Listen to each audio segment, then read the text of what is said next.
എല്ലാവർക്കും ശ്രീമാത്രേ നമഃ. അപ്പൊ നമ്മള് ശ്രീദേവി അപരാധ ക്ഷമാപണ സ്തോത്രമാണ് കണ്ടുകൊണ്ടിരിക്കുന്നത്. അതിന്റെ അവസാന ഭാഗങ്ങളിലേക്ക് കടക്കുകയാണ് നമ്മള്. അപ്പൊ നമുക്ക് അതെല്ലാം ഒന്ന് പാരായണം ചെയ്ത് ഇതുവരെ തീർന്ന ശ്ലോകങ്ങൾ 7 ശ്ലോകങ്ങളോളം ഇപ്പൊ തീർന്നു. അതൊന്ന് പാരായണം ചെയ്തതിന് ശേഷം നമുക്ക് അടുത്ത ശ്ലോകത്തിലേക്ക് കടക്കാം.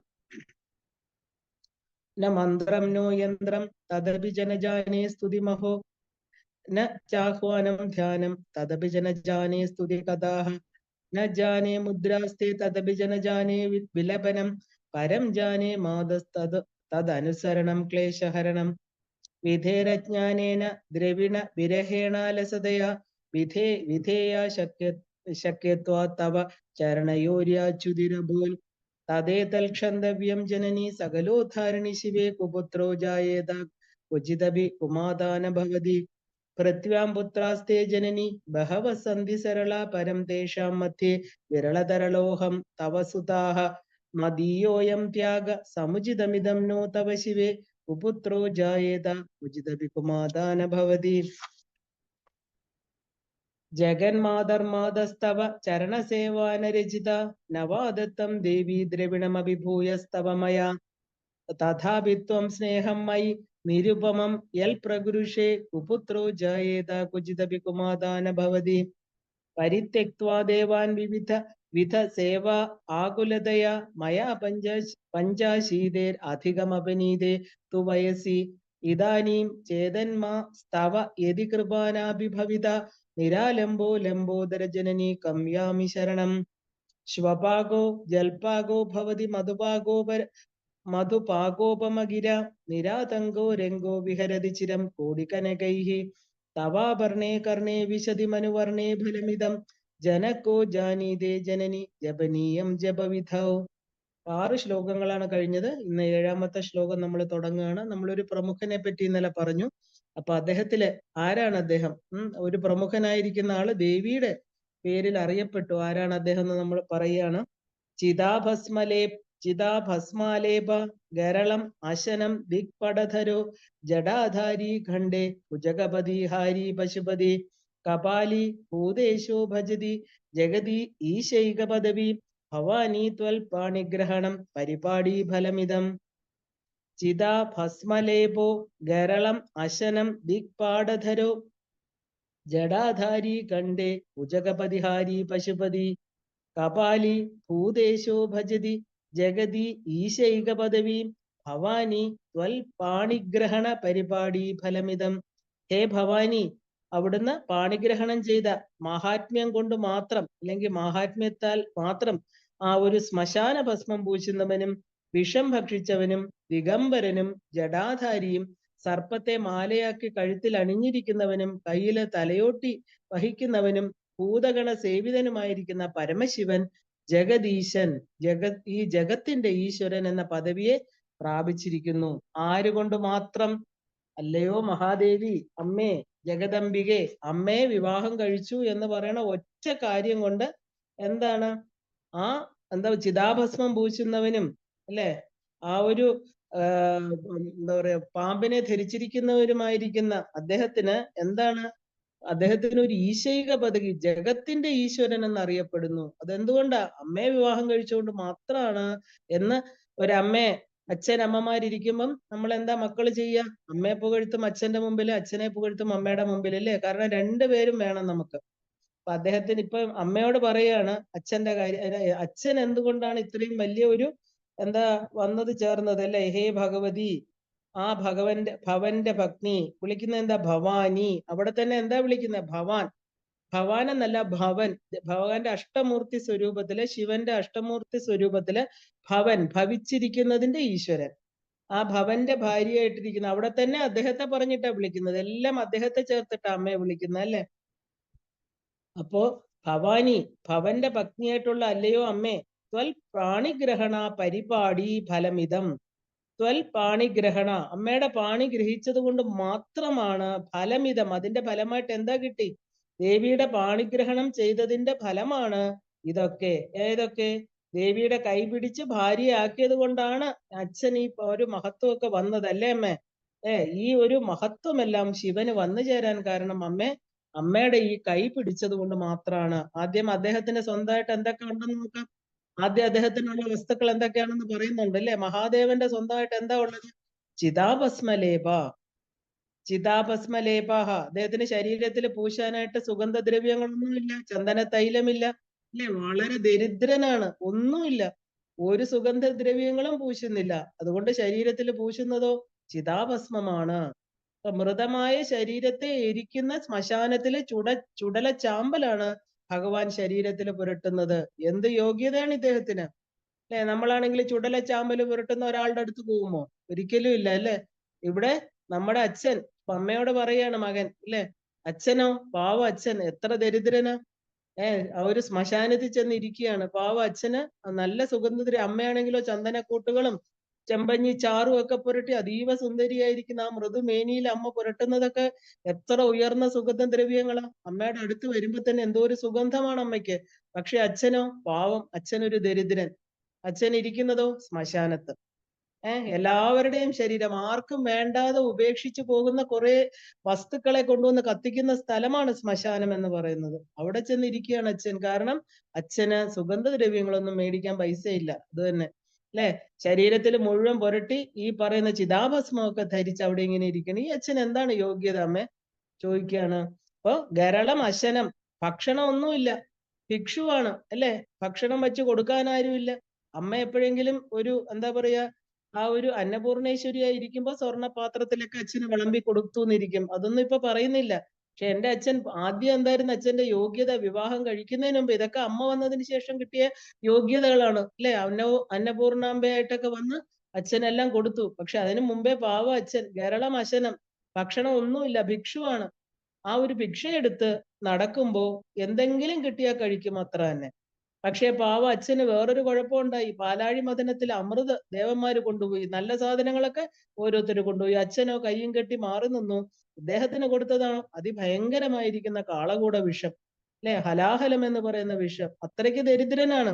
അപ്പൊ ഗരളം എന്ന വിഷം എന്നാണ് അർത്ഥം. ആ വിഷം അതോ അതും വാങ്ങിച്ചു കുടിച്ചു.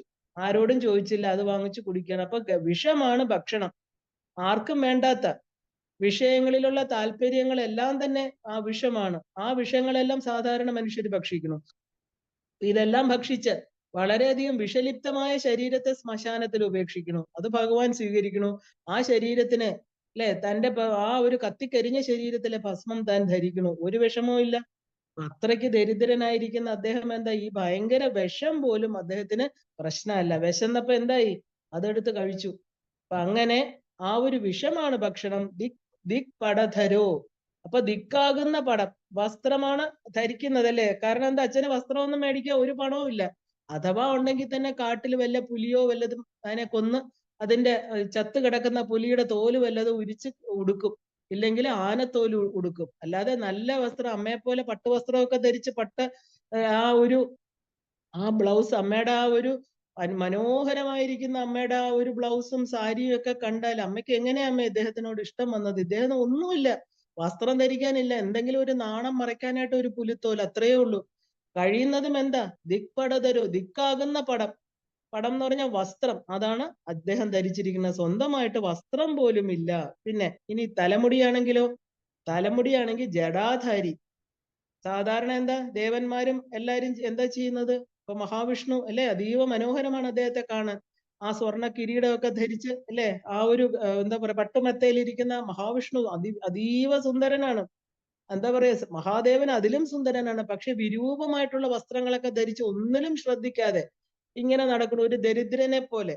അദ്ദേഹത്തിന്റെ തലമുടിയാണെങ്കിൽ ചീകി ആ ഒരു എന്താ പറയാ സുഗന്ധദ്രവ്യങ്ങളൊക്കെ പൂശി എന്നാ അങ്ങനെയൊക്കെ കെട്ടിവെക്കണ്ടേ. ഇതാണെങ്കിൽ കുളിക്കൂല, തലയൊക്കെ ജട പിടിച്ചു ജടാധാരിയായിട്ട് നടക്കുകയാണ്. ശിരസിന് ഒരു കിരീടം പോലും വെച്ചിട്ടില്ല അല്ലെ. കിരീടമായിട്ടിരിക്കുന്നതോ ജട കെട്ടിയ മുടിയ. അതിനെ എല്ലാരും പറയണു ചുവന്ന നിറത്തിലുള്ള കബർദം എന്നൊക്കെ പറയുന്നു. അതിനെ കബർദമാണ് അല്ലെ. ആ ഒരു എന്താ പറയാ തലമുടി ജട കെട്ടിയോണ്ട് അത് പുള്ളി അങ്ങനെ എടുത്ത് കെട്ടി വെച്ചിരിക്കുന്നു. അപ്പൊ അതിനെ കബർദം എന്ന് പറയണു. അതെന്താണ്? ഒരു കിരീടം പോലും വെക്കാൻ നിവർത്തിയില്ല. ഒരു ഭംഗിയുള്ള വസ്തുക്കളൊന്നും അദ്ദേഹം ധരിക്കുന്നില്ല. ആ ഒരു പിന്നെയോ കണ്ഠേ കുജംഗ പതിഹാരി, കഴുത്തിലെ സ്വർണമാലയോ മുത്തുമാലയോ രത്നമാലയോ ഒന്നുമില്ല. എന്തെങ്കിലും എല്ലാ ദേവന്മാർക്കും ഉണ്ടല്ലേ? ഇന്ദ്രനൊക്കെ വരുന്നത് എന്ത് വേഷഭൂഷാദികൾ അണിഞ്ഞിട്ടാ? ആ ദിക്പാലകന്മാര് പോലും എന്തൊക്കെ വേഷങ്ങൾ ധരിക്കണം അമ്മേ? അമ്മയുടെ അവിടെ ഈ പറഞ്ഞ പോലെ അമ്മയ്ക്കുള്ള എന്താ പറയാ, അമ്മയെ സഹായിക്കുന്ന അമ്മയുടെ തോഴിമാര് പോലും അമ്മയെ പോലെ തന്നെ അണിഞ്ഞൊരുങ്ങിയാ നിൽക്കുന്നത്. എന്നാൽ അദ്ദേഹത്തിന് ഒന്നുമില്ല. കഴുത്തിൽ അണിയാൻ ഒന്നും, മുത്തുമാലയില്ല, സ്വർണമാലയില്ല, രക്തമാലയില്ല. ആകെ ഉള്ളത് അതുകൊണ്ട് എന്താ, മാല പോലെ വളച്ചെടുക്കാൻ പറ്റുന്ന കുറച്ച് പാമ്പുകൾ മാത്രമുണ്ട്. ഭുജഗപതി, വാസുകി മുതലായ സർപ്പങ്ങള് അല്ലെ? ആ സ്വർണ്ണ നിറമുള്ള സർപ്പമാണ് വാസുകി. അതിട്ട ദൂരെ നിന്ന് നോക്കുമ്പോ സ്വർണം പോലെ തോന്നും. അദ്ദേഹം എന്താ, ശിവഭഗവാൻ എന്താ ചെയ്തേക്കുന്നത്? ഈ വാസുകിയെ കഴുത്തിൽ അണിഞ്ഞിരിക്കണു. അപ്പൊ ഭുജഗപതിയാണ് അല്ലെ? ഭുജഗപതി എന്ന് പറഞ്ഞ ആ ഒരു പാമ്പുകളെ കണ്ഠത്തിൽ ഹാരമായിട്ട് അണിഞ്ഞിരിക്കുന്നവൻ, സർപ്പഹാരം അണിഞ്ഞവൻ. പശുപതി, അദ്ദേഹത്തിന്റെ കൂടെയുള്ളതോ ഭൂതഗണങ്ങള്. പശുക്കള് അല്ലെ? പശുക്കളാണ് കൂടെയുള്ളത്. പശുക്കൾ എന്ന് പറഞ്ഞാൽ എന്താ? ആ ഒരു മുക്തിക്കായിട്ട് പാശബന്ധത്തിൽ അലയുന്ന പശുക്കള്. പശുക്കൾ എന്ന് പറഞ്ഞാല് മോക്ഷം കിട്ടാത്തവര്. ആ ഒരു ബന്ധം തന്റെ ശരീരമാണെന്നുള്ള ബോധം കൊണ്ട് ബന്ധത്തിൽ കുരുങ്ങി കുരുങ്ങി വീണ്ടും ജനന മരണങ്ങളില് പതിയെ അറിയാതെ താൻ എവിടെ നിന്ന് വന്നു, എവിടേക്കാണ് പോണെന്ന് അറിയാതെ ആ ഒരു എന്താ പറയാ ശരീരബന്ധനത്തിൽ കുടുങ്ങിയവരാണ്. അതായത് ഭൂതപ്രേത പിശാചുക്കൾ എന്നർത്ഥം. ശരീരത്തിൽ നിന്ന് മോചനമില്ലാത്തവര്. ഭൂതഗണങ്ങള്, പശുക്കൾ, ഇതൊക്കെയാണ് അച്ഛന്റെ ചുറ്റുമുള്ളത്. കപാലി, കയ്യിലോ സ്വർണപാത്രമൊന്നുമില്ല. ഒരു നല്ല പാത്രത്തിൽ ഭക്ഷണം കഴിക്കണം എന്ന് പോലും ആഗ്രഹമില്ല. കയ്യിൽ എന്താ ഉള്ളത്? കപാലം, തലയോട്ടി അല്ലെ? ബ്രഹ്മാവിന്റെ ഒരു തല അച്ഛന് ദേഷ്യം വന്നപ്പോ എടുത്ത് ദൂരെ കളഞ്ഞു. ആ 5ാമത്തെ തല പോയ ബ്രഹ്മാവിന്റെ ബ്രഹ്മ കപാലം കയ്യിൽ ഒട്ടിപ്പോയി. ആ ഭിക്ഷാന്തേഹിയായിട്ട് അലയുകയാണ്. ഇത്രയും ഭിക്ഷ എടുത്ത് ആ കപാലത്തിൽ ഭിക്ഷ വാങ്ങിച്ച് കഴിക്കാം എന്നാണോ തന്റെ എന്താ പറയാ ആ ഒരു ബ്രഹ്മഹത്യ പാപം മാറുന്നത്, അപ്പൊ മാത്രമേ കപാലം കയ്യിൽ നിന്ന് മാറുള്ളൂ എന്നുള്ള ഒരു ശാപവും കൂടെ ഉണ്ട്. അദ്ദേഹം എന്താ ഭിക്ഷുവായിട്ട് കയ്യിൽ കപാലം. എങ്ങനെയാണ് തലയോട്ടിൽ ഭക്ഷണം കഴിക്കുന്നത്? ഇപ്പൊ തലയോട്ടി അല്ലെ? എന്തൊക്കെയാണോ നമ്മുടെ ഏറ്റവും കൂടുതൽ ആ ഒരു ഗർവം, ഉയർന്ന തല, എന്തൊക്കെയാണോ അതിൽ കയറ്റി വെച്ചിരുന്നത്, ഓരോ മനുഷ്യനും ഞാനെന്നുള്ള ഈഗോ വച്ചിരുന്ന തലയോട് വെറും തലയോടായിട്ട് മാറുന്ന, ആ ശിരസ് തലയോടായിട്ട് മാറുന്ന കാഴ്ച. കിരീടം വച്ചാലും എത്ര കാലം ഇനി ഭൂമിയെ വാഴുന്നാലും ഒക്കെ തന്നെ, ഏത് മണിമഞ്ചത്തിലിരുന്നാലും ഒരു ദിവസം എത്തേണ്ട ശ്മശാനത്തിലാണ്. ആ ശ്മശാനത്തിൽ ഇരുന്നുകൊണ്ട് തലയോട്ടിയെ എടുത്തിട്ട് തന്റെ കയ്യില് ആ ഒരു ബ്രഹ്മകപാലത്തിൽ ഭിക്ഷ യാചിച്ച് കഴിക്കുകയാണ് അദ്ദേഹം ചെയ്യണത്. അപ്പോ തലയോട്ടിയായിട്ടുള്ള ഭിക്ഷാപാത്രം, അങ്ങനെയുള്ള ഭൂതേശനായിരിക്കുന്ന, ഭൂതപ്രേത പിശാചുക്കളുടെ ഈശനായിരിക്കുന്ന ഇങ്ങനെയുള്ള അദ്ദേഹത്തെ ഈ ജഗദീശൈക പദവി, ഇപ്പൊ എല്ലാരും പറയണു മഹാദേവൻ, ദേവാദിദേവൻ മഹാദേവൻ, ഹരഹര മഹാദേവ എന്നൊക്കെ വിളിക്കണു. ഇപ്പൊ എങ്ങനെയാ അദ്ദേഹത്തിന് ഈ ഒരു ഇത് കിട്ടിയത്? ഒരു ഭിക്ഷക്കാരനും ദരിദ്രനുമായിട്ട് ഭിക്ഷ യാചിച്ച് നടന്ന അദ്ദേഹത്തിന് ഇപ്പൊ എന്താ പറയാ, മഹാദേവൻ എന്നുള്ള ഒരു പദവി എങ്ങനെയോ കിട്ടി. അപ്പൊ ഞാൻ അന്വേഷിച്ചു എന്താ കാരണം എന്ന് അല്ലേ? ശങ്കര ഭഗവത് പാദര് പറയണം, അപ്പൊ അമ്മയാണ് മഹാദേവൻ ഈ ജഗദീശ പദവി കൊടുത്തത് എങ്ങനെ കിട്ടിയെന്ന് ചോദിച്ചാല്, മഹാരാജ്ഞിയായിരിക്കുന്ന ദേവിയുടെ കൂടെ കൂടിയത് കൊണ്ടാണ്. ആദ്യമായിട്ട് ഭാര്യയുടെ പേരിൽ അറിയപ്പെടുന്നു ജഗദീശൈക പദവി. ആ ജഗത്തിന്റെ ഈശ്വരൻ അമ്മയാണ് ജഗദംബിക അല്ലെ? അമ്മയ്ക്കാണ് അമ്മയുടെ പദവി. അപ്പൊ അമ്മയുടെ തീർച്ചയായിട്ടും അമ്മയെ കല്യാണം കഴിച്ചുകൊണ്ടല്ലേ അദ്ദേഹത്തിന് ഈ പദവി കിട്ടിയത്. അപ്പോ ആ സൗന്ദര്യ ലഹരിയിലും ഇത് തന്നെ പറയുന്നുണ്ട് ഭഗവത് പാദർ ആദ്യത്തെ ശ്ലോകത്തിൽ അല്ലെ, ശിവശക്തിയായുക്തോ. അപ്പൊ എന്താ പറയണത്? ശിവൻ ശക്തിയോട് ചേരുമ്പോഴാണ് പ്രഭാവമുള്ളവനായിട്ട് ശക്തനായിട്ട് ഭവിക്കുന്നത്. ഇല്ലെങ്കിൽ ശിവൻ വെറും ശവമായിട്ട് തീരുന്നു. സൃഷ്ടി സ്ഥിതി സംഹാര കാര്യങ്ങൾ ചെയ്യാൻ ശക്തനായിട്ട് തീരുന്നത്. അല്ലെങ്കിൽ ആരുമായിട്ട് ചേരുമ്പോഴാ? അമ്മയുമായിട്ട്, ദേവിയുമായിട്ട് ചേരുമ്പോഴാണ്. അല്ലെങ്കിൽ അനങ്ങാൻ പോലും സാധിക്കാതെ കിടക്കേണ്ടി വരണമെന്ന് പറയണു. അപ്പൊ അങ്ങനെ ആ ഒരു ശക്തി, അപ്പൊ ആ ചലനശക്തി ആരാ? അദ്ദേഹത്തിന് ചലിക്കാനുള്ള ചലനശക്തിയായിട്ട് അദ്ദേഹത്തിന്റെ ചിത് ശക്തിയായിട്ടിരിക്കുന്ന ദേവി മാറി. ഇപ്പൊ ദേവൻ ബ്രഹ്മഭാവം, ശരിക്കും പറഞ്ഞാല് ഒരു നിർഗുണ പരബ്രഹ്മം പോലെ മഹാദേവൻ എങ്ങനെയായിരിക്കുന്നത്? ആ ഒരു നിർഗുണ പരബ്രഹ്മഭാവം, അല്ലെങ്കിൽ നിർഗുണം നിരാകാരം അല്ലെ? എല്ലാം നീ നീ നീ എന്ന് തുടങ്ങുന്നത് നമുക്കറിയാം. നിർഗുണം, നിരാകാരം, നിരീഹം, നിരാഹാരം, ഓങ്കാര ബ്രഹ്മം, ഗുണാതീതം, അവ്യക്തം, ഏകം, തുരീയം. ഇതാണ് ഭഗവാൻ. ഇങ്ങനെ ഇരിക്കുന്ന ഭഗവാനെ എന്താണ്, ഒന്നുമില്ലാതിരുന്ന ഭഗവാനെ എന്തെങ്കിലുമൊക്കെ ആക്കി ചേർക്കുന്ന ഈ ചിത്ശക്തി രൂപത്തില് അദ്ദേഹത്തിന് ഈ ജഗദീശൈക പദവി കൊടുക്കുന്നത് ആരാണ്? അല്ലയോ അമ്മേ, അവിടുന്നാണ്. ചിത് ഭാവമാണ് ദേവി. അതുകൊണ്ട് ദേവിയെ കൂടെ ചേർത്തത് കൊണ്ട് ഭവാനിയെ കൂടെ ചേർത്തത് കൊണ്ട് ഭവന് മഹത്വം വന്നു. ത്വൽ പാണിഗ്രഹണ പരിപാടി ഫലമിതം. ദേവിയെ പാണിഗ്രഹണം ചെയ്തത് കൊണ്ട് അദ്ദേഹത്തിന് ജഗദീശൈക പദവിയെ ഫലമായിട്ട് കിട്ടി. ഒരു വിവാഹം കൊണ്ട് എന്തൊക്കെ നേടി അദ്ദേഹം? ജഗദീശൈക പദവി. ഈ ജഗത്തിന്റെ ഈശ്വരൻ മഹാദേവനാണെന്നുള്ള ഒരു പദവി അദ്ദേഹത്തിന് കിട്ടി. ഒരൊറ്റ കാര്യം ചെയ്തുള്ളൂ. ഹിമവാന്റെ പുത്രിയായിരിക്കുന്ന, ഹിമവാൻ രാജാവായിരുന്നു, രാജപുത്രിയാണ് പാർവതി ദേവി. അപ്പോ ആ ദേവിയെ കല്യാണം കഴിച്ചത് കൊണ്ട് ഒന്നുമില്ലാതിരുന്ന ദരിദ്രനായിട്ട് ശ്മശാനത്തിൽ കഴിഞ്ഞിരുന്ന ഭഗവാന് ജഗദീശൈക പദവി കിട്ടി. അപ്പോ ദേവിയെ ഭജിച്ചാൽ എന്തൊക്കെ കിട്ടും? സാധാരണഗതിയിൽ ഒരു മനുഷ്യനല്ലേ, ഒന്നുമില്ലാത്ത ശ്മശാനവാസിയായിരിക്കുന്ന ഒരാള് അമ്മയെ കല്യാണം കഴിച്ചപ്പോ ഇത്രയൊക്കെ കിട്ടി. അപ്പൊ ഒന്നുമില്ലാത്ത ഞാൻ അവിടെയാണ് വന്നു ചേരുന്നത് അല്ലേ. ദേവിയെ ഭജിച്ചാൽ എന്തൊക്കെ കിട്ടും എന്നുള്ളതിന് ഏറ്റവും ദരിദ്രനായിട്ട് ഒരാളുടെ കഥയാണ് ആദ്യം പറയുന്നത്. ആ ഭഗവാന്റെ ശിവന്റെ ദൃഷ്ടാന്തമായിട്ടാണ് പരമശിവന്റെ കാര്യം ഇവിടെ പറയുന്നത്. അതുകൊണ്ട് ആരൊക്കെ ദേവിയെ ആശ്രയിക്കാം, ആരാധിക്കാം. ഇതുവരെ ചെയ്യാതിരുന്നവരൊക്കെ ഇത് അറിയൂ. കാരണം ഈ പറയുന്ന ശിവനെ ഇത്രയും എന്താ പറയാ വേൾഡ് ഫേമസ് എന്നൊക്കെ പറയില്ലേ, 3 ജഗത്തിലും പ്രശസ്തനാക്കിയത് ഈ അമ്മയാണ്. അപ്പോ ഈ ക്ഷമാപണം ദേവിയുടെ മുമ്പിൽ സമർപ്പിക്കാം. നമുക്കും ഇത് തന്നെ ചെയ്യാം അല്ലെ. ആ അമ്മയെ ആരാധിച്ചാൽ അമ്മ എന്തെല്ലാമാണ് കൊടുക്കുന്നത്? ഇത്രയൊന്നും നമുക്ക് തരണ്ട, എന്തെങ്കിലുമൊക്കെ. അമ്മയെ ആരാധിക്കാൻ മറന്നവരാണ് നമ്മളെ മക്കളാണിത്. മറ്റതാര ഭർത്താവിന്റെ സ്ഥാനമാണ് അല്ലേ, അദ്ദേഹത്തിന് ഇത്രയൊക്കെ കൊടുക്കാമെങ്കിൽ എന്തുകൊണ്ട് നിങ്ങൾ രണ്ടുപേരുടെയും കൂടെ ഉണ്ടായ മക്കളാണ് ഞങ്ങളെല്ലാം. ജഗത് മാതാപിതാക്കളാണ് പരമഹാദേവനും പാർവതി ദേവിയും.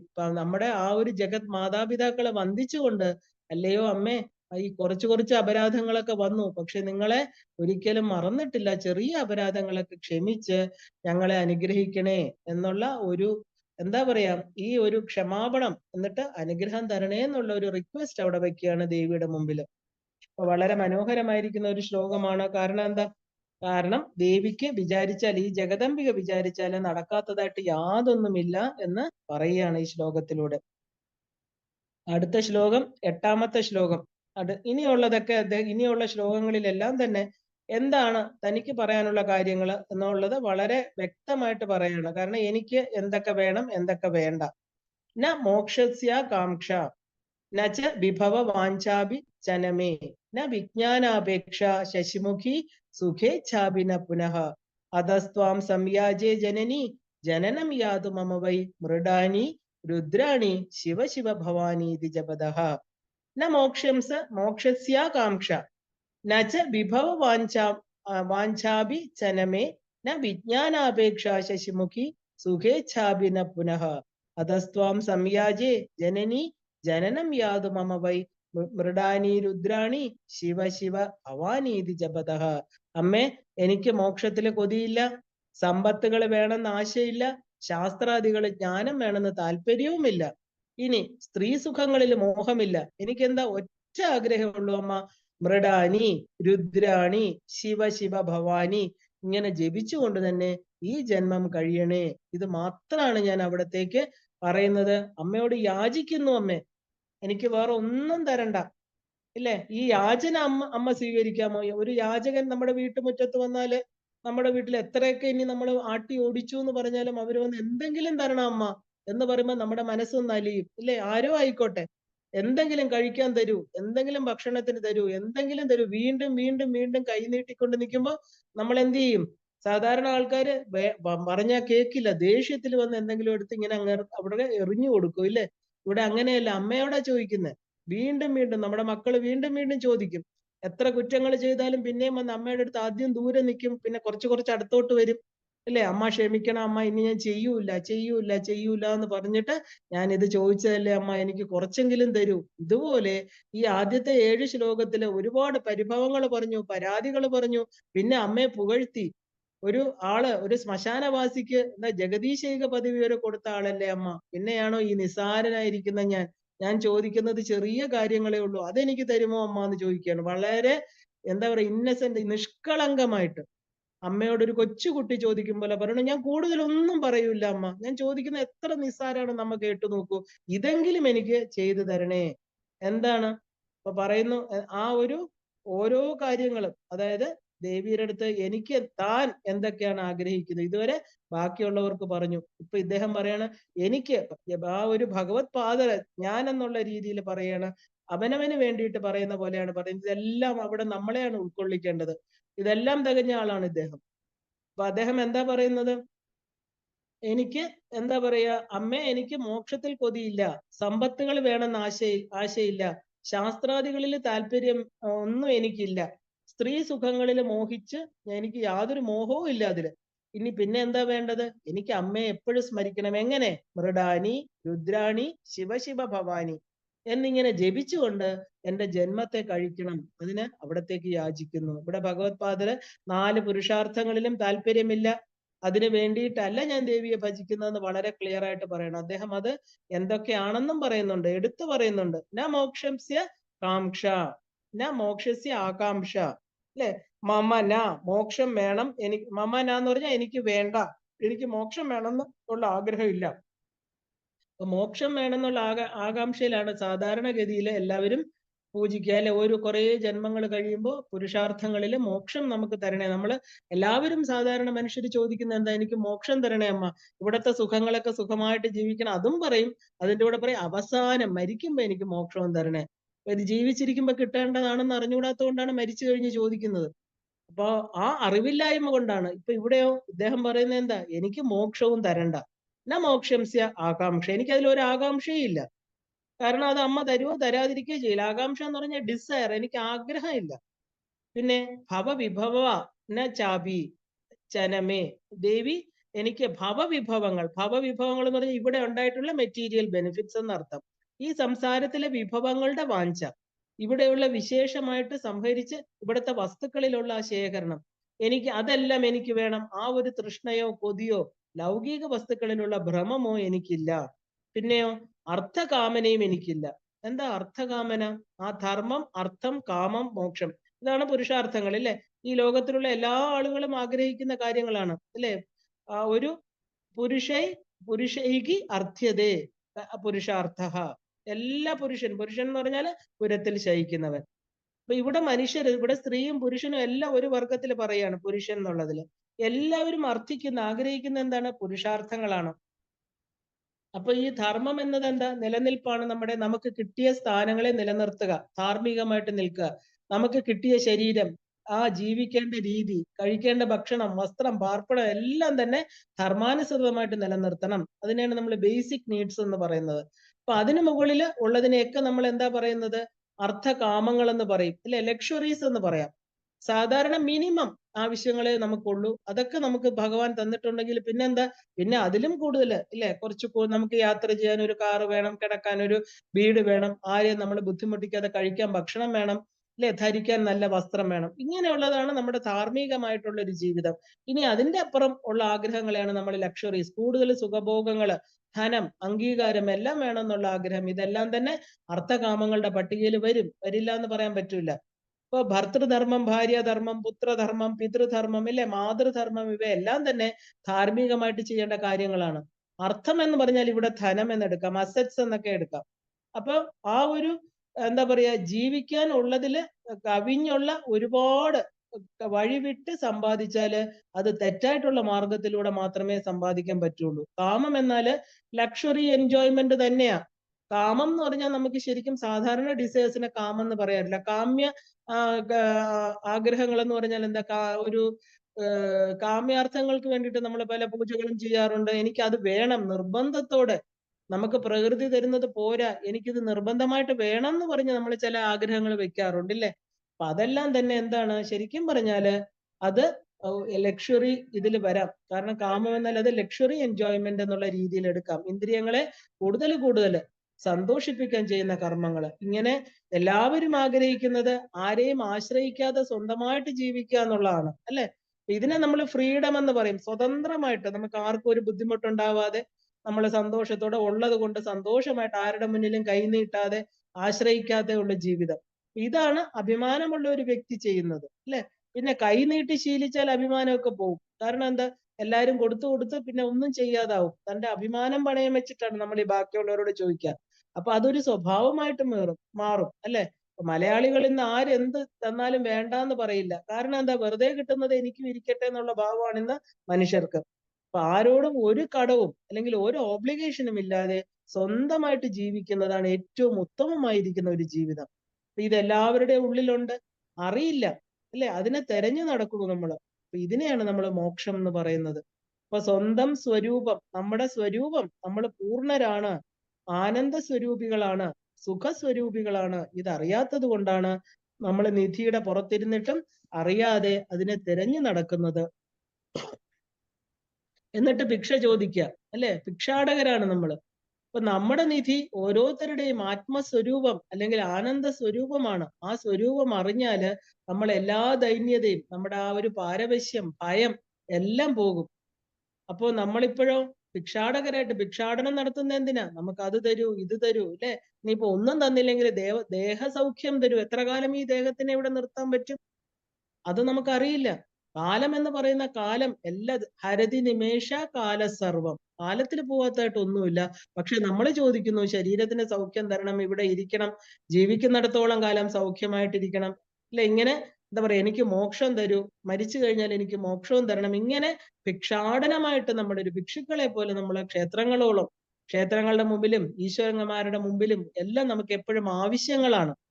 അപ്പൊ അത് തെരഞ്ഞ് നമ്മൾ ഈ പറഞ്ഞ ഭയവും ദൈന്യതയും ആ ഒരു പാരവശ്യവും ഒക്കെ വരാൻ കാരണം എന്താ? എന്തൊക്കെയോ നമ്മളെ വിട്ടുപോകുന്നുള്ള ഭയം. ഒന്നും നമ്മളെ വിട്ടുപോവില്ല. വിട്ടുപോവേണ്ടത് പോയിരിക്കും. ഇനി എത്ര ഭയപ്പെട്ടാലും പോകും.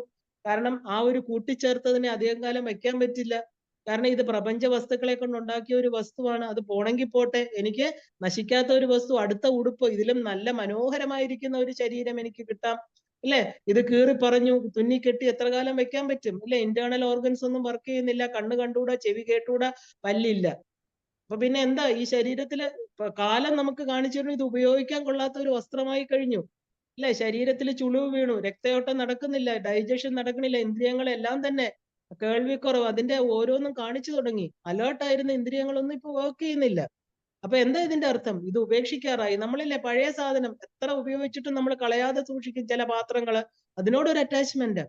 അത് കളയില്ല. ഏത് ഭിക്ഷക്കാർ വന്നാലും കൊടുക്കില്ല. ഏത് വിൽക്കാൻ എടുത്താലും എടുത്ത് മാറ്റി വെക്കും. ഇത് എന്റെ ഫ്രണ്ട് തന്നാണ്, എന്റെ അച്ഛൻ തന്നാണ്, ഇത് പണ്ടത്തെയാണ്, ഇത് കളയാൻ പാടില്ല. ഒരു മോണുമെന്റ് പോലെ നമ്മൾ മരിച്ചാലും ആ കീറിയ സാധനം നമ്മുടെ മക്കളെടുത്ത് ദൂരെ കളയില്ലേ, മണ്ണെണ്ണ ഒഴിച്ച് കത്തിക്കും. അത്രയും പഴയ സാധനമായിരിക്കും.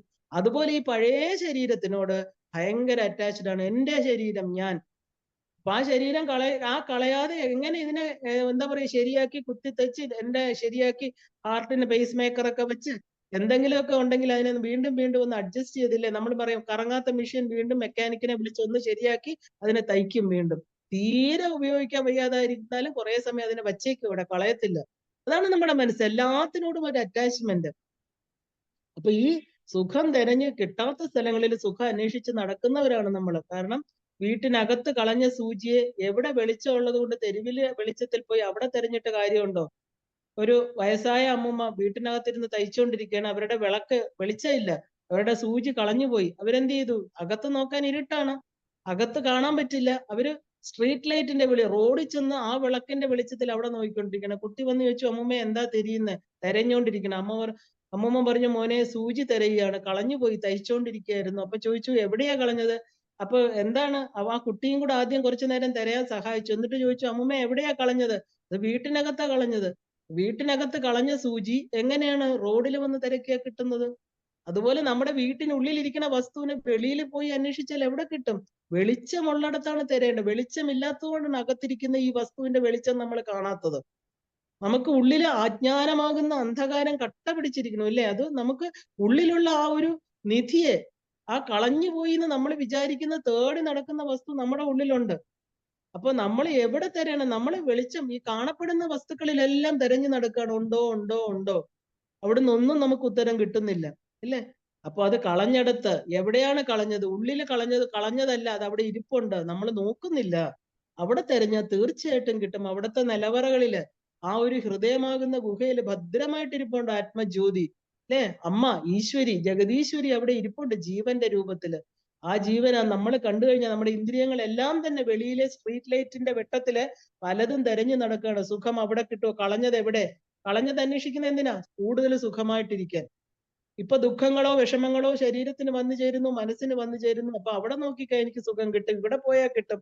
ഒരു തീർത്ഥയാത്ര പോയാൽ കിട്ടും, ഇല്ലേ, ലക്ഷറി ഹോട്ടലിൽ താമസിച്ചാൽ കിട്ടും. ഇങ്ങനെ ഓരോരുത്തർ പറയുന്നത് കേട്ടും പ്രചോദിപ്പിച്ചും നമ്മളിങ്ങനെ അതിന്റെയൊക്കെ പുറകില് സുഖത്തെ തിരഞ്ഞു നടക്കുന്ന ഭിക്ഷാടനെ പോലെ, ശരിക്കും ഭിക്ഷാടനാണ്. ഒരു ഭിക്ഷ തേടിക്കൊണ്ട് സുഖം തരൂ സുഖം തരൂ മനസ്സാ പറയുന്നത്. എവിടെ സുഖം കിട്ടുന്നു നമുക്കറിയില്ല. അപ്പൊ ആ അന്വേഷിക്കുന്ന വസ്തു ഉള്ളിലുള്ള ഇരുട്ടിൽ മറഞ്ഞു മൂടിക്കിടക്കുകയാണ്. നമ്മുടെ ഇന്ദ്രിയങ്ങളെ ബഹിർമുഖമായിട്ട് സൃഷ്ടിക്കപ്പെട്ടത് കൊണ്ട് ആ അങ്ങനെ സൃഷ്ടിച്ചുകൊണ്ടാണ് ഇത് നശിച്ചു പോയത്. നമുക്ക് ഇന്ദ്രിയങ്ങളെ പുറത്തോട്ട് വെച്ചിരിക്കുക, അകത്തോട്ടല്ല. അതിന് നമ്മള് തിരിക്കണം അകത്തേക്ക്, അല്ലെ? കണ്ണുകൾ 5 മടക്കി തെരുതെരെ വീണ് വണങ്ങി ഓതിയിടണം. ഈ 5 ജനലുകൾ അകത്തേക്ക് തന്നെ അടയ്ക്കണം. പുറത്തത് മാത്രം കേട്ടുകൊണ്ടിരുന്ന മനസ്സാണ്. കാരണം ഈ കൊണ്ടിടുന്നത് ഒരു കൊട്ടക്കകത്ത, ഈ മനസ്സാകുന്ന ഒരു സഞ്ചിയുണ്ട്. അതാണ് വാസനാമയ ശരീരം എന്ന് പറയുന്നത്. കാണുന്നതും കേൾക്കുന്നതും മണക്കുന്നതും എല്ലാം മനസ്സാകുന്നതിനകത്ത് കൊണ്ടിട്ട് വീണ്ടും വീണ്ടും വന്നതേ ഒരു വലിയ ഭാരമായിട്ട്, അല്ലെ? വാസനാമയ ശരീരമായിട്ട് വന്ന നമ്മുടെ ആ ഉള്ളില് ഇപ്പൊ ഇരട്ടി ലഗേജുമായിട്ടാ തിരിച്ചു പോവുക. കാരണം ഇവിടെ നിന്നുള്ളതെല്ലാം സംഭരിച്ചു വെച്ചിട്ടുണ്ട്. നമ്മൾ തോളിൽ നമ്മൾ കണ്ടിട്ടുണ്ട്, തെരുവില് ഇങ്ങനെ കുട്ടികൾ പറക്കി കളയുന്ന വസ്തുക്കളെല്ലാം അവര് ആദ്യം പോകുമ്പോ ചാക്ക് കുറച്ചേ ഉണ്ടാവുള്ളൂ. വൈകുന്നേരം ആകുമ്പോ ചാക്ക് നിറച്ച് പാഴ് വസ്തുക്കൾ പറക്കി തോളിൽ തൂക്കി ഇങ്ങനെ നടക്കും. അതുപോലെ നമ്മൾ വന്നപ്പോ കൊണ്ടുവന്ന കുറച്ച് അര ബാഗ് ഇപ്പോഴോ ഫുള്ളായി നിറഞ്ഞു, ഇല്ലേ? ഇനി കൊണ്ടുപോകാൻ വയ്യ ഭാരം കാരണം. ഇനിയും പറക്കിക്കൊണ്ടിരിക്കുകയാണ്. പോകുന്ന ലാസ്റ്റ് മിനിറ്റ് വരെ പറക്കി അതിനകത്ത് ഇടണം. കണ്ണിലൂടെ, കാതിലൂടെ, നാവിലൂടെ എല്ലാം പറക്കി കൂടുതൽ ഹെവി ഡബിൾ ഡ്യൂട്ടി കൊടുത്ത് വേണം ഇനി അങ്ങോട്ട് കൊണ്ടുപോകാനായിട്ട്, അല്ലെ? ഒരു ജന്മത്തിലൊന്നും തീരൂല. പല പല ജന്മങ്ങൾക്കുള്ള ഓർഡർ വിഭജിച്ച് ചാക്കിനകത്തിട്ട് കൊണ്ടുപോവുകയാണ്. അപ്പൊ നമ്മൾ അന്വേഷിക്കുന്ന വസ്തു എപ്പോഴാണ് ഈ പറയുന്ന ചാക്ക് മുഴുവനും കത്തിപ്പോവാൻ 1 മിനിറ്റ് മതി. ഈ ഒരു അറിവ്, ഇതിന്റെ വെളിച്ചത്തിൽ ഈ പറയുന്നത് ഒന്നും വരില്ല. കാരണം ആ ഒരു മഹാപ്രഭാഭാസ്വരം ജ്ഞാനപ്രകാശമാണ് അവിടെ. അതൊരു അഗ്നിയാണ്. അതിൽ ചുട്ട് കരിക്കാൻ പറ്റാത്തതായിട്ട് ഒന്നുമില്ല. ഏത് വലിയ ചാക്കും ഒരു നിമിഷ നേരം കൊണ്ട് അഗ്നിയിൽ ചിത്രശലഭം വീണു, അല്ലെ? വണ്ടുകൾ പ്രകാശം കൊണ്ടുവന്നിട്ട് ഈയാമ്പാറ്റകളെ പോലെ ഓടി വന്ന പ്രകാശം കണ്ട് അതിൽ വീണ് കത്തിക്കരിയണ പോലെ നമ്മുടെ ഓരോ ജീവന്റെയും ആ സൂക്ഷ്മ ശരീരത്തിലിരിക്കുന്ന ഈ പറയുന്ന ചാക്ക്, വാസനാമയ ശരീരം നിമിഷ നേരം കൊണ്ട് ആ എന്താ പറയാ, നമുക്ക് ആ ഒരു മിനിറ്റ് കൊണ്ട് നമ്മുടെ ബോധതലത്തിൽ വരുന്ന മാറ്റം. ശരീരം ഞാനല്ല, മനസ്സ് ഞാനല്ല, ഇന്ദ്രിയങ്ങൾ ഞാനല്ല, പിന്നെ ഞാനാണ്. ശിവ കേവലോഹം. ഈ ഒരൊറ്റ ചിന്ത, ശിവ കേവലോഹം അഹം ശിവ, ഈ ഒരൊറ്റ ചിന്ത ഉറച്ചാൽ മാത്രം മതി. ഈ പറയുന്ന പിന്നെ പുനർജന്മം ഇല്ലാത്ത രീതിയിൽ തന്നെ ഈ വാസനാമയ ശരീരം നമ്മളിൽ നിന്ന് വിട്ടുപോകും, ഉറപ്പാണ്. എല്ലാ ശാസ്ത്രങ്ങളും ഇത് തന്നെയാ പറയുന്നത്. ഇല്ലെങ്കിലോ മഹതോ വിനഷ്ടി. ആജ്ഞവൽക്യൻ ആ പറയുന്നത് തന്റെ ഭാര്യയോട് പറയുന്നത് എന്താ? അല്ലെ ഭാര്യയെ വിളിക്കുകയാണ്, അല്ലെ? എന്താണ് നിനക്ക് ഈ ഒരു ജ്ഞാനം നിനക്ക് വന്നില്ലെങ്കിൽ ഈ മനുഷ്യ ശരീരം എടുത്തിട്ട് ഒരു പ്രയോജനം ഇല്ല. മാത്രമല്ല നീ വെറും ഒരു വിഡ്ഢിയാണ്. മഹതോ വിനഷ്ടി, മഹത്തായിരിക്കുന്ന ഒരു നഷ്ടമാണ് നിനക്കുണ്ടാവുന്നത്. നീ വെറും മൃഗങ്ങളെ പോലെ ഇവിടുന്ന് ജീവിച്ചു പോകുന്ന വെറും ഒരു മൃഗതുല്യം, പശു തുല്യമാണോ എന്ന് പറയുക. അപ്പൊ നമ്മുടെ ഈ ബഹിർമുഖമായിട്ട് സൃഷ്ടിക്കപ്പെട്ട ഈ ഇന്ദ്രിയങ്ങൾ എന്തിനാ?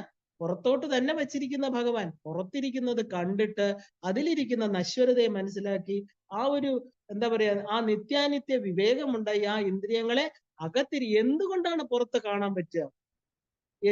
എന്തിരിക്കുന്നത് കൊണ്ടാണ്? ആ ദൃശ്യങ്ങളെല്ലാം മറഞ്ഞേ പോകുന്നു.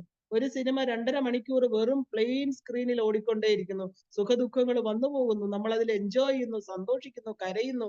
2.5 മണിക്കൂർ കഴിയുമ്പോൾ തീരുന്നു. പക്ഷെ എന്താ? സ്ക്രീൻ മാത്രമാണ് അവശേഷിച്ചത്. സ്ക്രീൻ ഉള്ളത് കൊണ്ടാണ് സിനിമ കണ്ടത്, അല്ലെ? എന്റെ ഉള്ളിലിരിക്കുന്ന ആ ഉള്ളത് കൊണ്ടാണ് എനിക്ക് സിനിമ, ഈ പറയുന്ന പ്രപഞ്ച ദൃശ്യങ്ങളെ കാണാൻ പറ്റിയത്. ഞാൻ കാണുന്നത് എന്റെ ഈ ഇന്ദ്രിയങ്ങളിലൂടെ മാത്രം, അല്ലെ? പക്ഷെ ദൃശ്യങ്ങളും ഒന്നല്ല, ശരീരവും ഒന്നല്ല. ഇതുമായിട്ട് യാതൊരു ബന്ധവുമില്ലാത്ത ഒരു വസ്തുവാണ് എൻ്റെ ഉള്ളിലിരിക്കുന്ന ആ തിരശീല. എന്തിന്റെ സാന്നിധ്യത്തിലാണോ ഞാൻ കാണുന്നത്, കേൾക്കുന്നത്, മണക്കുന്നത്, ചിന്തിക്കുന്നത്, ഈ പ്രപഞ്ചവുമായിട്ട് ഇന്ററാക്ട് ചെയ്യുന്നത് എല്ലാം എൻ്റെ ദൃക്കായിരിക്കുന്ന സാക്ഷാൽ ജഗദംബികയാണ്, എൻ്റെ അമ്മയാണ് എനിക്കിതെല്ലാം തരുന്നത് എന്നൊരു ചിന്ത നമുക്ക് എപ്പോ ഉള്ളിലോട്ട് വരുന്നോ അവിടെ ആ ഒരു ലൈറ്റ് നമ്മൾ ഓണാക്കണം. അകത്തെ ഒന്നിനെയും കാണാൻ പറ്റാത്തത് എന്തുകൊണ്ടാ? അവിദ്യാനാം അന്തസ്തിമിര മിഹിര ദീപനഗരി. അവിദ്യയാകുന്ന അന്തസ്തിമിരം, കണ്ണില് കാട്രാക്ട് പോലെ ഒരു ചെറിയ പാട കൊണ്ട് നമുക്ക് വിഷൻ നഷ്ടപ്പെടുന്നു, കാണാൻ പറ്റുന്നില്ല, അല്ലെ? അതുപോലെ ഈ അവിദ്യയാകുന്ന അന്തസ്തിമിരം, ഉള്ളിലുള്ള തിമിരം, അതിങ്ങനെ ബാധിച്ചിട്ട് നമുക്ക് എന്താ? പ്രകാശം എത്ര പുറത്ത് സൂര്യന്റെ പ്രകാശമുണ്ട്, ഉള്ളില് ജ്ഞാനപ്രകാശമില്ല, അറിവിന്റെ പ്രകാശമില്ലാത്തത് കൊണ്ട് എന്തായി? ആ തിമിരം കൊണ്ട് ആ അന്തസ്തിമിരം നമുക്ക് അകത്തുള്ളതിനെ കാണാൻ സാധിക്കാതെ വരുന്നു. എന്നിട്ട് എന്താ? പ്രകാശം പുറത്തായത് കൊണ്ട് അവിടെ തെരഞ്ഞു നടക്കുകയാണ് ഇല്ലേ? അപ്പൊ അത് നമ്മുടെ സ്വഭാവം, മനുഷ്യ സ്വഭാവമാണ്. നമ്മുടെ ആ ഒരു മോക്ഷ സാധനം ഉള്ളിലാണ്. അത് നിത്യശുദ്ധ ബുദ്ധ മുക്ത സ്വരൂപമാണ്. അത് ഒന്നിനെയും ആശ്രയിച്ചല്ല ഇരിക്കുന്നത്, എല്ലാം അതിനെ ആശ്രയിച്ചാണ് ഇരിക്കുന്നത്. ഈ ശരീരം ആത്മാവിൽ തൂങ്ങി നിൽക്കുന്ന ഒരു വസ്തുവാണ്. ആ ഒരു ചെറിയ കാണാൻ പറ്റാത്ത കടുകുമണിയേക്കാളും ചെറുതായിട്ടുള്ള ഒരു കുഞ്ഞു വസ്തുവിലാണ് നമ്മുടെ ഈ പറയുന്ന ഇത്രയുമുള്ള ഈ 72 എന്താ പറയുക 7 ലിറ്റർ രക്തമുള്ള ഈ ഇത്രയും ഭാരമുള്ള ഒരു ശരീരം ആ കുഞ്ഞു സാധനത്തിൽ തൂങ്ങി കിടക്കുക. നമ്മളെ ഒരു കോട്ട് അഴിച്ചിട്ട് ഒരെണ്ണത്തിനകത്ത് ഒരു ഹാങ്ങറിൽ തൂക്കും ഇല്ലേ? ആ ഹാങ്ങർ എന്തിനാണോ ഹാങ് ഓൺ ചെയ്യുന്നത്, തൂങ്ങിക്കിടക്കുന്നത്, ഈ ഒരു ആത്മാവിലാണ് ഈ ശരീരം നിൽക്കുന്നത്. കാരണം ആ ഒരു എന്താ പറയാ അതിന് ആ ഒരു എക്സ്പ്രഷൻ ആണ്, ആ ആത്മാവിന്റെ ഒരു വെളിയിലായിട്ടുള്ള പ്രൊജക്ഷൻ ആണ് ഈ ശരീരം. അപ്പൊ നമ്മൾ വെസ്റ്റേണേഴ്സ് പറയുന്ന പോലെ സോൾ അല്ല, ഇത് ഒരു ആത്മാവല്ല, ഇത് സെൽഫ് ആണ്. സെൽഫും സോളും തമ്മിൽ വ്യത്യാസമുണ്ട്. നമ്മൾ സോൾ എന്ന ആത്മാവെന്ന് പറയുന്നത്. സെൽഫ് എന്ന് പറഞ്ഞാൽ എന്താ? എന്റെ അധിഷ്ഠാനം, അതാണ് സ്വ അധിഷ്ഠാനം, എന്റെ സെൽഫ്. അതിനെയാണ് നമ്മൾ ഈശ്വരൻ എന്ന് പറയുന്നത്. അതുകൊണ്ടാണ് സെൽഫ് റിയലൈസേഷൻ, സെൽഫ് മോട്ടിവേഷൻ. എന്നാ നമ്മൾ ഈ സെൽഫ് ഇരിക്കുന്നുണ്ടോ മോട്ടിവേഷൻ, അതിനെ അറിയാൻ. അതിങ്ങനെ അകത്തിരിക്കുന്ന ഏത് മനുഷ്യന്റെയും ആ ഒരു തൃഷ്ണ, നമുക്കൊരു ആഗ്രഹം, എന്തോ അറിയണം, എന്തോ സുഖമുണ്ട്, എന്തൊക്കെയോ എന്തിലും നമുക്കൊരു പൂർണ്ണത കിട്ടത്തില്ല. ബാഹ്യമായിരിക്കുന്ന ഒരു വസ്തുവിലും പൂർണ്ണതയില്ലാതെ അതിലേക്ക് നയിക്കുന്ന ആ സെൽഫ് എന്ന് പറയുന്നത് ഇതാണ്. അത് ഇതിന് യാതൊരു ഈ വേറെ ഒന്നുമായിട്ടും അതിന് ബന്ധമില്ല. അപ്പൊ ആ സെൽഫിന് ഇതിലാണ് ബ്രഹ്മം ഇരിക്കുന്നത്. അപ്പൊ നമ്മൾ വസ്ത്രം ധരിക്കുന്ന പോലെ ആത്മാവാകുന്ന സെൽഫിൽ ഈ ശരീരം ആശ്രയിച്ച് തൂങ്ങി കിടക്കണമെന്ന് തന്നെ പറയാം. അതിലിങ്ങനെ തൂക്കിയിട്ടിരിക്കുക. എപ്പോഴാണോ ഈ തൂക്കിയിട്ടിരിക്കുന്ന ആള് ആ ഹാങ്ങർ വിട്ടു പോകുന്നോ അപ്പൊ ഈ ശരീരം താഴെ പതിക്കും അല്ലെ? നിൽക്കുന്ന ആള് ആത്മാവ് പോയി കഴിഞ്ഞാൽ എന്താ? വെട്ടിയിട്ട വാഴ പോലെ താഴെ പതിക്കും. എപ്പോഴാണ് നമുക്ക് ബോധം നഷ്ടപ്പെടുന്നത്? താഴെ വീഴും. അതുപോലെ ഈ ബോധം, ഈ പറയുന്ന ആത്മാവ് ഇറങ്ങിപ്പോയി കഴിഞ്ഞാൽ പിന്നെ ഒരു ചലനവും ഇല്ല. അപ്പൊ ഇതിലിങ്ങനെ തൂങ്ങിക്കിടക്കുക, ഇതിനെ ഇങ്ങനെ ആശ്രയിച്ച്. അപ്പൊ ഈ നമ്മള് ശരീരം ആത്മാവിനെ അല്ല ആശ്രയിക്കുന്നത്, ആത്മാവ് തനിക്കൊരു പ്രൊജക്ഷന് വേണ്ടിയാണ് ഈ ശരീരം വെച്ചിരിക്കുന്നത്. നമ്മൾ വിചാരിക്കും നമ്മളെ ആശ്രയിച്ചാണ് ആത്മാവ് നിൽക്കുന്നതെന്ന്. ശരീരത്തെ ആശ്രയിച്ചല്ല ആത്മാവ് നിൽക്കുക. സെൽഫ് എന്ന് പറഞ്ഞ സെൽഫിനെ ആശ്രയിച്ച ശരീരം നിൽക്കുന്നത്. അതിങ്ങനെ തൂങ്ങിക്കിടക്ക. ഞാൻ ഈ ശരീരമാകുന്ന വസ്ത്രം ധരിച്ച ആളാണ്, അതുകൊണ്ട് ഈ വസ്ത്രം കീറിയാലും എനിക്ക് പ്രശ്നമില്ല എന്നുള്ള ഒരു ബോധം നമ്മുടെ ഉള്ളിൽ ഉണ്ടാവണം. കാരണം എന്താ? വാസാംസി ജീർണാനി അല്ലെ? ആ വാസാംസി ജീർണാനി യഥാശരീര, ജീർണിച്ച വസ്ത്രങ്ങൾ കളയുന്ന പോലെ ഈ ആ ഒരു നവാനി ഗൃണ്ണാതി നവാനി ദേഹി, പുതിയ വസ്ത്രങ്ങൾ, നമുക്ക് കീറിയ വസ്ത്രങ്ങൾ കൊടുത്ത് നടക്കാൻ പറ്റില്ല അല്ലെ? ബുദ്ധിമുട്ടാണ്. അപ്പൊ എന്ത് വേണം? പുതിയ വസ്ത്രങ്ങൾ ധരിക്കണം. അതുപോലെ പുതിയ വസ്ത്രം സ്വീകരിക്കുന്ന പോലെ ആത്മാവ് പഴയ ശരീരത്തെ ഉപേക്ഷിക്കണം. നമ്മളല്ല കളയണത്. ഞാൻ എന്റെ ശരീരത്തെ ഉപേക്ഷിക്കണം. ആത്മാവിന് ഇഷ്ടപ്പെട്ട ഇപ്പൊ ഈ നിമിഷം ശരീരം ഉപേക്ഷിച്ച് പോകാം. ആത്മാവാണ് കളയണത്. നമ്മൾ അതിൽ എന്താ പറയാ ഞാൻ എന്നുള്ള ബോധം വെക്കണ്ടേ. എനിക്ക് ഒന്നും പറ്റില്ല, ഞാൻ വളരെ നിസ്സഹായനാണ്. ഈ ശരീരം എന്ന് പറയണ ഞാൻ എന്ന് പറയുന്ന ശരീരത്തെ നോക്കിയാണ് അല്ലേ? ആ ശരീരത്തിനെ കൊണ്ട് ഈ പ്രപഞ്ചത്തിൽ ഒന്നും ചെയ്യാൻ പറ്റില്ല. എല്ലാത്തിനും കാരണം പ്രചോദിത വസ്തു എന്ന് പറയുന്നത് ആത്മാവാണ്. അപ്പൊ ഈ ശരീരം ഉപേക്ഷിച്ച് പുതിയ ശരീരത്തെ സ്വീകരിക്കുന്നത് ആരാ? അന്യാനി സംയാതി നവാനി ദേഹി. ദേഹിയാണ്. വളരെ ക്ലിയർ ആയിട്ട് പറയുന്നുണ്ട്. ദേഹമല്ല സ്വീകരിക്കുന്നത്, ദേഹത്തെ ഉപേക്ഷിക്കുക ചെയ്യുന്നത്. അപ്പൊ ദേഹത്തെ ഉപേക്ഷിച്ച് പുതിയ ശരീരത്തെ സ്വീകരിക്കുന്നു. അപ്പൊ എന്താ ദേഹം? ദേഹം അസ്യ അസ്ഥീതി ദേഹി. ദേഹത്തിന്റെ ഉടമസ്ഥൻ ദേഹി. വളരെ ക്ലിയർ ആയിട്ട് മനസ്സിലാക്കണം. മാസ്റ്റർ അല്ല. മാസ്റ്റർ വേറെ, ഉടമസ്ഥൻ വേറെ. ഈ ദേഹം ഈ ആത്മാവിന്റെ സ്വന്താണ് അല്ലെ? He is not the body, he has a body. രണ്ടും തമ്മിൽ നല്ല വ്യത്യാസം ഉണ്ടല്ലേ? He is not the body, he has. ആ ആളിന് ഒരു ശരീരമുണ്ട്. ആ ആളാരാ? അല്ലെ? He is having a body അല്ലെ? I am having a body and I am not the body. വളരെ വ്യത്യാസമുണ്ട് ഇത് തമ്മിൽ, ഈ വാക്കുകൾ തമ്മിൽ. നമ്മൾ പറയുന്നത് എന്താ? എന്റെ ശരീരം അല്ലെ? ഞാന്, എന്റെ ശരീരം, ആ ശരീരത്തിനോട് ചേർന്ന വസ്തുക്കള്. അപ്പൊ നമ്മൾ പറയണു നമ്മൾ ശരീരമല്ല, ഹി ഹാസ് എ ബോഡി. വേറൊരാളുടെ ശരീരം ഇത്. ചുമ്മാ ഞാൻ എന്റേതെന്ന് പറഞ്ഞു. ആരുടെയാ? ആത്മാവിന്റെയാണ് ഈ ശരീരം അല്ലെ? ആത്മാവാരാ? ആത്മാവിന് നമ്മള് തെറ്റിദ്ധരിക്കപ്പെടുന്നു. ഞാനാണ്. ഇതുമായിട്ട് ചേർത്ത് വായിക്കുന്നതുകൊണ്ടാണ് ആത്മാവ് അതിന്റെ കർമ്മങ്ങളെ തീർക്കാതെ വന്ന ഒരു സാക്ഷി പത്രമായിട്ടിരുന്ന് നമ്മുടെ വാസനാമയ ശരീരത്തെ, കർമ്മങ്ങളെ, സംസ്കാരങ്ങളെ എല്ലാം ദഹിപ്പിക്കാനായിട്ട് സാക്ഷിയായിട്ട് ഇതെല്ലാം കണ്ടുകൊണ്ട് ഒരു സിനിമ ഓടുന്ന പോലെ, അല്ലെ, 100 വർഷം ഈ ശരീരത്തെ വെച്ച് അതിൽ നടക്കുന്ന എല്ലാ സംഭവങ്ങളെയും വീക്ഷിച്ചുകൊണ്ട് ആത്മാവ്, അല്ലെ, ആ ഒരു ശരീരത്തിലെ 2 പക്ഷികളെ പോലെ ആ ഒരു ബ്രഹ്മ തത്വമായിരിക്കുന്ന ആത്മാവ് സാക്ഷിഭാവത്തിലിരിക്കുന്നു. ഈ സാക്ഷിയാണ് ആ എല്ലാത്തിനും സാക്ഷി, അല്ലെ. ഈ പ്രപഞ്ചത്തിൽ നടക്കുന്ന സകല കാര്യത്തിനും നമ്മളിനി എത്ര കള്ളം പറഞ്ഞാലും എത്ര ഇല്ല എന്ന് പറഞ്ഞാലും സാക്ഷിയായിട്ടിരിക്കുന്ന ഭഗവാന്റെ മുമ്പ് അദ്ദേഹം നിർദ്ദേശിച്ച ആൾക്കാരാണ് പ്രപഞ്ചത്തിൽ ഇരിക്കുന്ന 13 ദേവതകള്. അവര് സീലടിച്ചിട്ട് നമുക്ക് നോ എൻട്രി തരണോ, തിരിച്ച് ഇങ്ങോട്ട് പാസ്പോർട്ടിന് ഇന്ന എന്തൊക്കെ പ്രശ്നങ്ങൾ കൊണ്ടാണ് അങ്ങോട്ട് കയറ്റില്ല, ചിലപ്പോ ഇവിടെ തന്നെ കിടന്ന് കറങ്ങേണ്ടി വരും, അല്ലെ. അവര് തരുന്ന സർട്ടിഫിക്കറ്റ് നമുക്ക് കാണിക്കേണ്ടത്. ഇവിടുന്ന് ഈ ശരീരം ഉപേക്ഷിച്ചു പോകുമ്പോ ശരീരത്തിൽ ഇരുന്ന് കിട്ടുന്ന ഇംപ്രിന്റ്സ്, നമ്മളൊരു സ്കൂളിൽ പഠിക്കുമ്പോൾ ആ സ്കൂൾ വിട്ടു പോകുമ്പോൾ ടി.സിയുടെ കൂടെ, ട്രാൻസ്ഫർ സർട്ടിഫിക്കറ്റിന്റെ കൂടെ എന്ത് തരും? കോണ്ടാക്ട് സർട്ടിഫിക്കറ്റ് തരും. അതുണ്ടെങ്കിലേ വേറൊരു സ്കൂളിൽ എടുക്കുള്ളൂ. ഓരോന്നിന്റെയും ഇത്ര മാർക്ക്, ഇത്ര കാര്യങ്ങൾ ചെയ്തു, ഇന്ന ഇന്ന പാപങ്ങള്, ഇന്ന ഇന്ന പുണ്യങ്ങള് കണക്ക് നോക്കി കൃത്യമായിട്ട് കൊടുക്കുന്ന ചിത്രത്തിൽ, ഈ ശരീരമാകുന്ന ചിത്രത്തിൽ ഗുപ്തമായിരിക്കുന്ന ഈശ്വരൻ ചിത്രഗുപ്തൻ. ആരാ മഹാകാലൻ? കാലൻ ആരാ? സാക്ഷാൽ പരമശിവനെയാണ് കാലകാലൻ, മഹാകാലൻ എന്നൊക്കെ പറയുന്നത്, അല്ലെ. അപ്പൊ അദ്ദേഹമാണ് ആ മഹാകാലനായിരിക്കുന്നത്. അതിനെയാണ് യമധർമ്മ രാജാവ്, യമൻ, യമിക്കുന്നവൻ, യാമങ്ങളിൽ നമ്മുടെ കൂടെ ഉള്ളവൻ, സദാ നമ്മുടെ കൂടെ ആത്മാവായിട്ടിരിക്കുന്നവൻ. അദ്ദേഹമാണ് കാലന്റെ. പോത്തെന്ന് പറഞ്ഞാൽ എന്താ? പോത്ത് നമ്മുടെ ഈ പറഞ്ഞ അജ്ഞാനമാണ്. പോത്തിന്റെ പുറത്ത് വരുന്നു. നമ്മൾ കാലത്തെ വകവയ്ക്കുന്നില്ല, കാരണം കാലം ഉണ്ടെന്ന് നമുക്കറിയില്ല. ഓരോ ദിവസവും 24 മണിക്കൂർ സൂര്യൻ ഉദിക്കണോ അസ്തമിക്കണോ, അതിലൂടെ നമ്മൾ സഞ്ചരിക്കണോ. കാലത്തിനൊരു കാലം ശരിക്കും സ്റ്റാറ്റിക് ആണെന്ന് നമുക്ക് പറയാൻ പറ്റില്ല, കാരണം കാലം ഒഴുകിക്കൊണ്ടിരിക്കണു, അല്ലെ, രാവും പകലും. അതേസമയം ശരീരമോ വന്നു പോകുന്ന വെറും നീർക്കുമിളകൾ മാത്രം. അത് കുറച്ചു കാലം നിലനിൽക്കുന്നു, അത് എന്താ പറയാ, തിരിച്ച് തിരശ്ശീലയ്ക്ക് ഉള്ളിലേക്ക് മറയണു, വേറൊരു ശരീരം സ്വീകരിക്കുന്നു, പുറത്തു വരുന്നു. അപ്പൊ ഈ കാലനും ചിത്രഗുപ്തനും ഒക്കെ എവിടെയാ? നമ്മുടെ ഉള്ളിൽ തന്നെയാ. അപ്പോ മൂഢന്മാരെന്താ? ദേഹോഹം എന്ന് കരുതുന്നു. വിവേകികളോ ദേഹേ അഹം എന്ന് കരുതുന്നു.